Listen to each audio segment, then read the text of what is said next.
نحمده ونصلي على رسوله الكريم اما بعد فاعوذ باللہ من الشیطان الرجیم بسم اللہ الرحمن الرحیم۔ الحمدللہ، یہ ہمارا مثنوی شریف کا 102 لیکچر ہے۔ ہمارے یہ لیکچرز زندگی کے مقصد کے بارے میں چل رہے ہیں تاکہ اس زندگی میں ہم اپنی حیثیت پہچان سکیں اور اپنی کوششوں کا صحیح رخ طے کر سکیں کہ ہم نے کس ڈائریکشن میں کوشش کرنی ہے، اپنے وسائل ہم نے کس جگہ استعمال کرنے ہیں، اپنی صلاحیتیں ہم نے کس جگہ استعمال کرنی ہیں۔ اللہ تعالی ہماری زندگی کی ہر کوشش اپنی رضا اور آخرت کی ترقی کے لیے قبول فرما لیں، آمین۔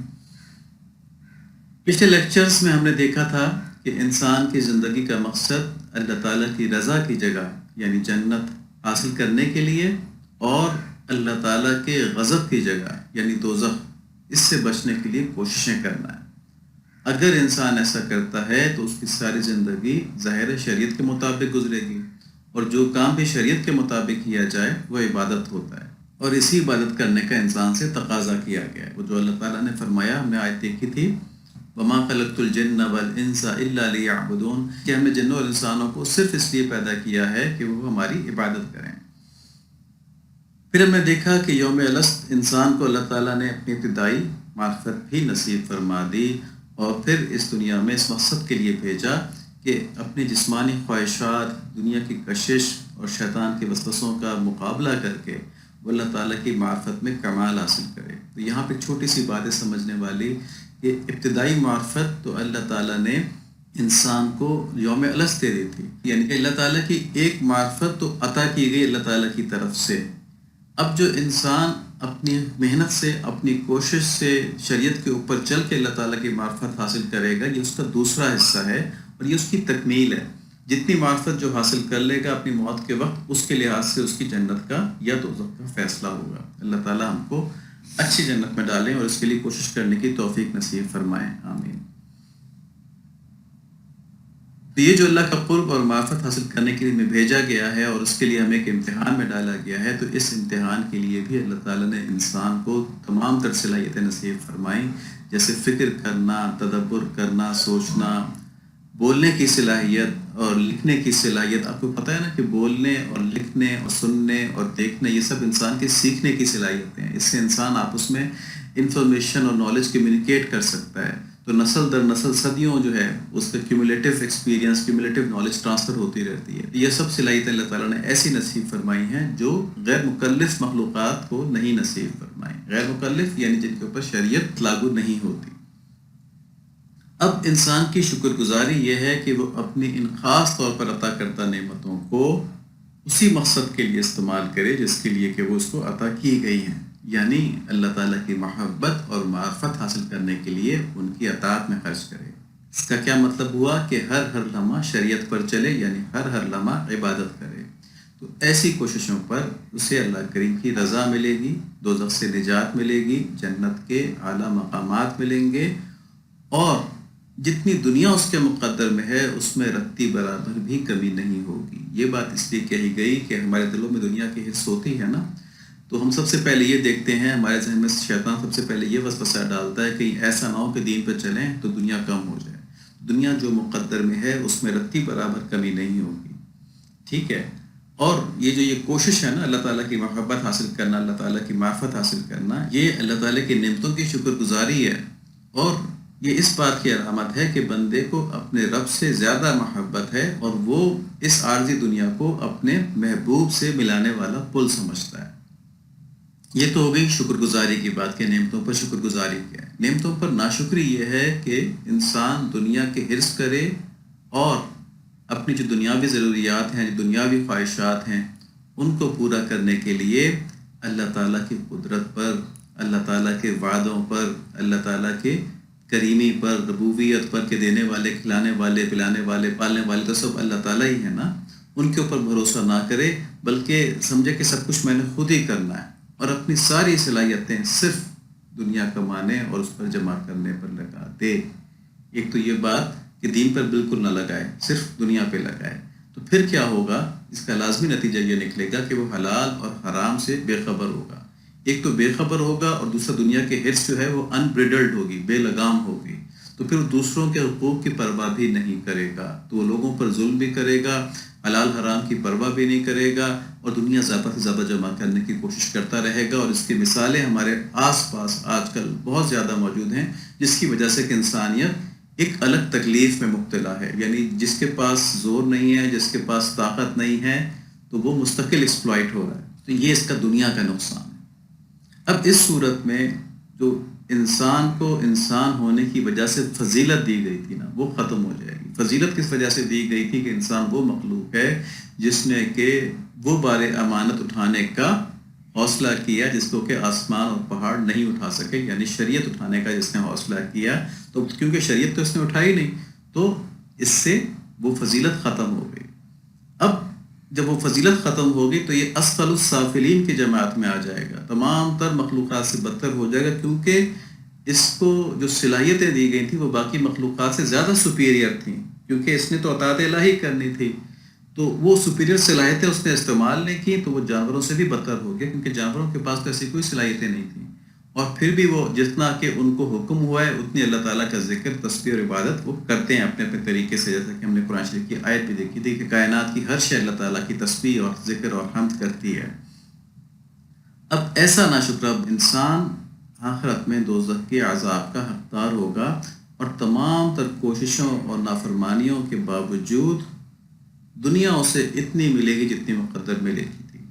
مقدر سے زیادہ نہیں مل سکتی۔ تو یہ بات ہم نے پہلے بھی دیکھی کہ جو اطاعت کرتا ہے اللہ تعالیٰ کی، اس کو بھی دنیا مقدر کے مطابق ملتی ہے، اور جو اطاعت نہیں کرتا اس کو بھی دنیا مقدر کے مطابق ملتی ہے، لیکن اس کی ناشکری اس بات کی علامت ہے کہ انسان کو عارضی دنیا سے زیادہ محبت ہے، اور وہ اپنے رب سے اور اپنے انجام سے بالکل غافل ہے۔ ابھی جو ہم نے دو رویے دیکھے نا، شکر گزاری کے اور ناشکری کے، تو ان دونوں رویوں کو پروان چڑھانے کے لیے اللہ تعالیٰ نے اسباب پیدا فرمائے ہیں۔ ایک شیطانی نظام بنایا ہے اور ایک رحمانی نظام بنایا ہے، یعنی دونوں کے لیے انیبلنگ انوائرمنٹ کے اسباب پیدا کر دیے ہیں، سازگار ماحول کے اسباب پیدا کر دیے ہیں، کہ اگر شکر گزاری کو آدمی آگے بڑھانا چاہے تو اس کے لیے بھی انیبلنگ انوائرمنٹ موجود ہے، اور اگر ناشکری کو آدمی آگے بڑھانا چاہے، دنیا پرستی کو آدمی آگے بڑھانا چاہے، تو اس کے لیے بھی انیبلنگ انوائرمنٹ موجود ہے، اس کے اسباب موجود ہیں۔ اب انسان کو چوائس یہ دی گئی ہے کہ ان میں سے کس کو سلیکٹ کرتا ہے، کس کا انتخاب کرتا ہے، ٹھیک ہے، شکر گزاری والے معاملے کو یا ناشکری والے معاملے کو، دنیا پرستی کے معاملے کو یا اپنے رب کی پرستش کے معاملے کو، اپنے رب سے محبت کرنے کے معاملے کو۔ یعنی کیا وہ نائٹ کلب میں اپنا کو خوش رکھنا چاہتا ہے، یا کسی اہل اللہ کی صحبت میں بیٹھ کر نفس کی تربیت کی مشقت اٹھانا چاہتا ہے؟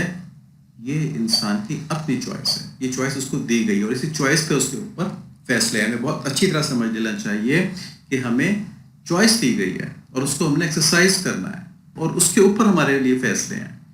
اب دیکھیں شیطانی نظام کیا ہے۔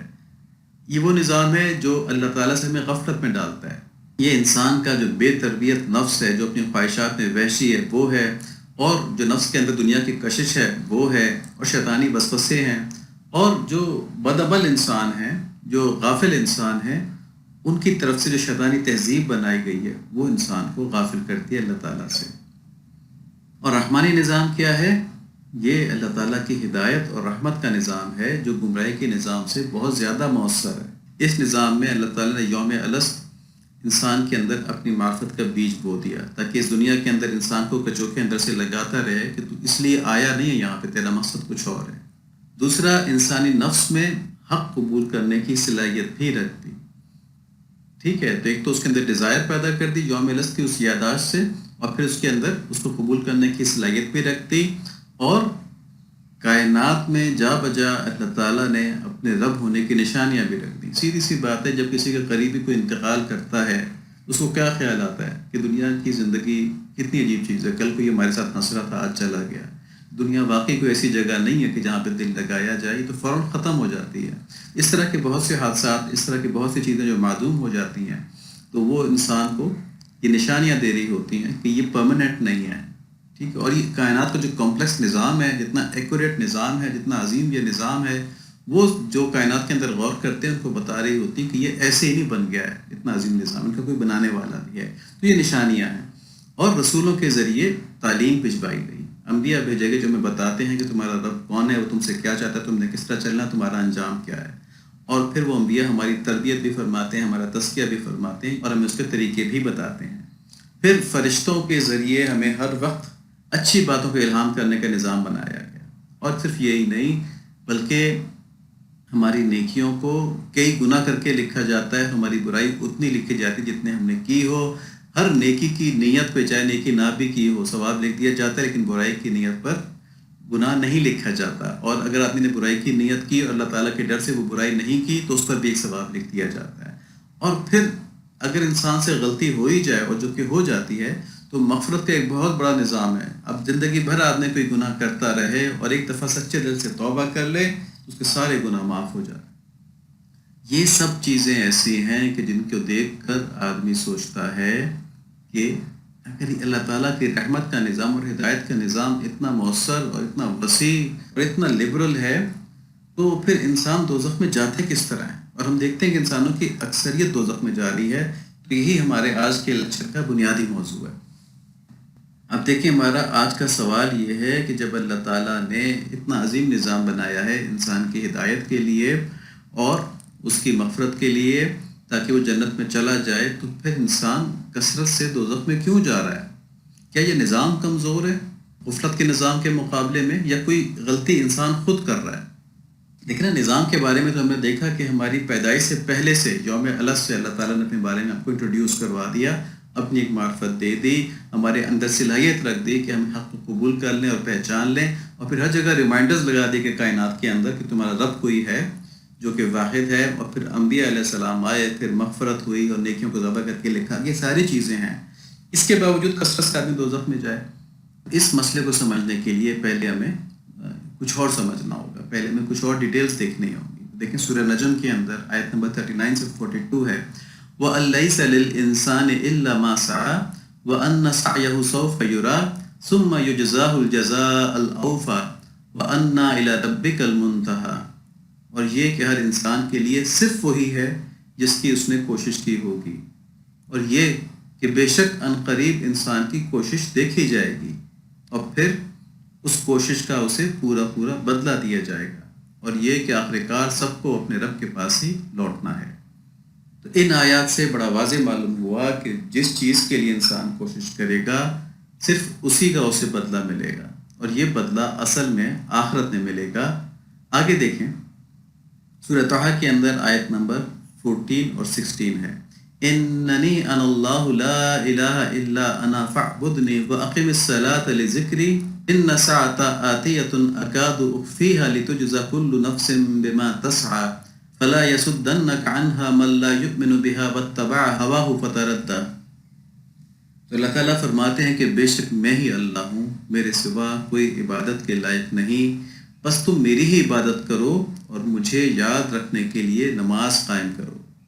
یعنی دنیاوی ضروریات اور خواہشات تمہیں مصروف کر دیں گی، تمہیں مجھ سے غافل کر دیں گی۔ ان کی خاصیت ہی ایسی ہے، یہ امتحان کے لیے بنائی گئی ہے نا۔ بس جب تم نماز خشوع و خضوع سے پڑھتے رہو گے تو دنیاوی امور کے باوجود بار بار تمہیں میرے دربار میں حاضر ہونے کی فکر ہوگی، تو یوں تم میری یاد سے غافل نہیں ہو پاؤ گے۔ دیکھیں یہ بات اس لیے کی گئی کہ دنیا سے بے رغبتی اور اللہ کی یاد تو اس لیے بھی ضروری ہے کہ دنیا ختم ہو جانے والی مخلوق ہے، اور اللہ تعالیٰ ہمیشہ ہمیشہ رہنے والے ہمارے مہربان رب ہیں۔ تو اتنے اعلیٰ کی موجودگی میں، اتنے بڑے کی موجودگی میں اس بڑے کو آدمی بھول جائے اور حقیقی چیز کو یاد رکھے، وہ ہمارے دھیان کے اوپر غالب رہے، تو یہ بات ہے جس کی وجہ سے کہا گیا کہ تمہیں میری یاد قائم رکھنے کے لیے نماز قائم رکھنی ہوگی۔ لیکن اگر یہ بات نہ بھی سمجھ پائے آدمی کہ دنیا کا اور اللہ تعالیٰ کا موازنہ نہ کر پائے اپنی حرص کی وجہ سے یا اپنی کم نظری کی وجہ سے، تو آگے اللہ تعالیٰ فرماتے ہیں کہ یہ ضرور جان لو کہ میں تمہارا مالک اور رب ہوں۔ تو مجھے مالک اور رب کے طور پر یاد رکھنا اس لیے ضروری ہے کہ قیامت یقیناً آنے والی ہے، جس کے وقت کو میں نے پوشیدہ رکھا ہوا ہے تاکہ ہر شخص کو اس کی کوشش کا بدلہ دیا جائے۔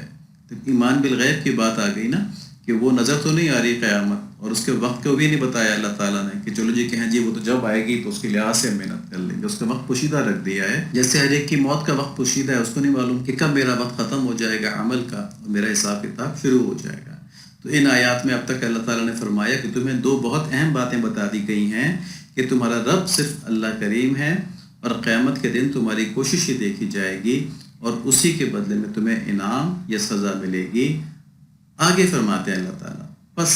اب تمہیں ان باتوں پر یقین سے کوئی ایسا شخص نہ روکنے پائے جو اس پر ایمان نہ رکھتا ہو اور اپنی خواہش کے پیچھے پڑا ہو، ورنہ تم ہلاک ہو جاؤ گے۔